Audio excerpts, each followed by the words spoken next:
নমস্কার। আজকের আলোচনায় আমি তুলে ধরব ভারতবর্ষে পর্তুগিজ নাবিকদের আগমন। পর্তুগিজ কারা? পর্তুগিজ হচ্ছে গিয়ে পর্তুগালের বাসিন্দাদের বলা হয়। ভারতবর্ষে যেসব ব্রিটিশ বণিক বা ইউরোপিয়ান বণিক এসেছিল তাদের মধ্যে পর্তুগালের লোকরা প্রথম এসেছিল।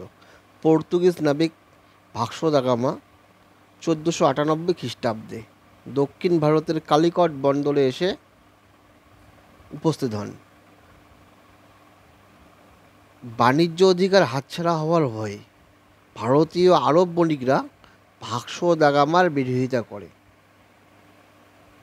সেই সময় পর্তুগিজদের খ্রিস্ট ধর্ম প্রচার অঙ্কুরে বিনষ্ট করার জন্য উত্তর ভারতের মুসলিম রাজ্যগুলো এই পর্তুগিজদের বিরোধিতা করে। ভাস্কো দা গামা কালিকটের হিন্দু রাজা জামোরিনের সাথে সুসম্পর্ক স্থাপন করতে সক্ষম হন, কিন্তু পর্তুগিজ নাবিকদের নিম্নমানের দ্রব্য সামগ্রী ভারতে আগ্রহ সৃষ্টি করতে ব্যর্থ হয়। এছাড়া পর্তুগিজদের জলদস্যুতা ভারতীয় জনমানসে একটা খারাপ প্রতিক্রিয়া সৃষ্টি করে। তাই লক্ষ্য করা যায় পর্তুগিজ নাবিক ভাস্কো দা গামার প্রথম আগমন সম্পূর্ণ লাভে ভারতে সফলতা লাভ করতে পারেনি, কিন্তু তার এই আংশিক সাফল্যে পর্তুগিজরা দলে দলে ভারতে আসতে শুরু করে। 1500 খ্রিস্টাব্দে দ্বিতীয় পর্তুগিজ পেট্রো ক্রাভেল প্রায় 30টি জাহাজ ও 1200 সেনা নিয়ে কালিকটে আবার আসেন। তিনি জামোরিনের হিন্দু শাসক অনুমত অনুসারে কালিকটে একটি বাণিজ্য ঘাঁটি নির্মাণের অধিকার পান, কিন্তু শীঘ্রই জামোরিনের সঙ্গে ক্রাভেলের সম্পর্ক খারাপ হয় এবং হিন্দু রাজা জামোরিন এবং মুসলিম আরব বণিকরা মিলিতভাবে ক্রাভেলকে আক্রমণ করলে তিনি কোচিনে চলে যান, শেষ পর্যন্ত স্বদেশে নিজের দেশে চলে যান। অবশ্য পর্তুগিজরা এখান থেকে একটা জিনিস বুঝতে পারে, এ দেশের রাজাদের আভ্যন্তরীণ বিরোধিতাকে কাজে লাগাতে পারলে নিজেদের স্বার্থ পূরণ চরিতার্থ হবে। 1502 খ্রিস্টাব্দে ভাস্কো দা গামা দ্বিতীয়বারের জন্য আবার ভারতের কালিকট বন্দরে উপস্থিত হন। এবারে তিনি নৃশংস অত্যাচার দ্বারা জামোরিনকে বশীভূত করতে চেষ্টা করেন। বহু হিন্দু মুসলমানকে হত্যা করে তিনি কোচিনে চলে আসেন, সেখানে একটি বাণিজ্য ঘাঁটি নির্মাণ করেন। এই সময় থেকে পর্তুগিজরা ভারতে আভ্যন্তরীণ রাজনৈতিক কাজে হস্তক্ষেপ করতে শুরু করে। মানে দ্বিতীয়বার যখন ভাস্কো দা গামা আসেন তখন থেকেই পর্তুগিজদের আভ্যন্তরীণ বিষয়ে কাজে লেগিয়ে ক্ষমতার কিছুটা অধিকার পাবে। পর্তুগাল সরকার তাদের ভারত নীতির পরিবর্তন করে। ভারতে সামরিক অভিযান পাঠানোর পরিবর্তে একজন করে রাজপ্রতিনিধি পাঠানোর সিদ্ধান্ত নেয়। সেই অনুসারে 1505 খ্রিস্টাব্দে 3 বছরের মেয়াদে রাজপ্রতিনিধি হিসাবে আলমিডা তিনি ভারতে পর্তুগিজ কুঠিগুলির নিরাপত্তার জন্য কান্নানোর ও কোচিনে 2টি দুর্গ নির্মাণ করেন।